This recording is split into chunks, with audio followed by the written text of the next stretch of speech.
is brought to you by Chime. Jimmy Butler arrived in the fourth quarter last night in Boston. He had 9 points in the final 6.5 minutes of that game, which is exactly as many as the Celtics had as a team.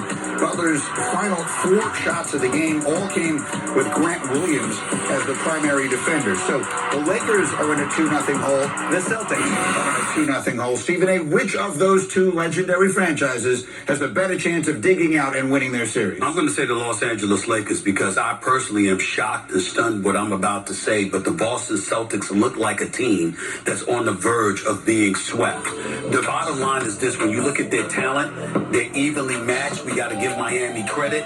Spoelstra switching to a zone disrupts them to some degree, but I think that Spoelstra is completely outclassing Mazzulla because I think Mazzulla's ego is getting in the way, and he's trying to prove something as opposed to just going out there and coaching his team, and I think it's costing them his usage of timeout or lack thereof, stuff like that. I look at Denver against LA, and I just see an LA team that ain't in the high altitudes of the Mile High City. I expect them to be fresher, and obviously you got to use the quick hook to yank D'Angelo Russell if he ain't getting it done, because when he scores 17 or better, there's 7-0 in the postseason. When he doesn't, there's 1-6. You got to have a quick hook with him. I give the Lakers a better chance against Denver to come back than I give the Celtics a better chance of coming back against Miami right now.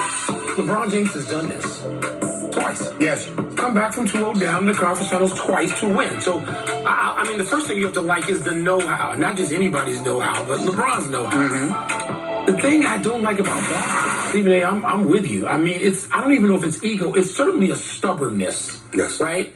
On the part of Mazzulla. And I know that's what I mean, yeah. During times there were criticism this year of him in the Celtics, and I didn't see it, but the Celtics they've been less than what they should be most of the year. I know they won more games than they have at any time in the past, 15, 16 years, but they have not been as good. Their own players have either been quietly agitating for the roster that they know worked last year, they want to see, and their head coach won't give it to them.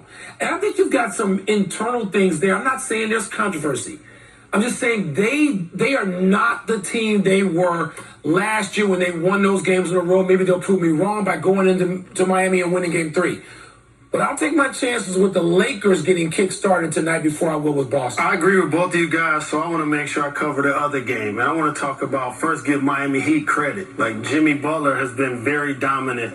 And I almost feel bad for Grant Williams because he's become the butt of the jokes when actually he's the only person that scored their last 3 buckets in the fourth quarter. But I'm laughing at him, too, because he was teasing Jimmy Butler and should just leave him alone. But the second thing you guys mentioned, coaching, going to his own, Stephen A., not calling timeouts in the previous games when the other team was on the run. But here's my most important thing that Boston has to do. You got to get your best 2 players in the action together.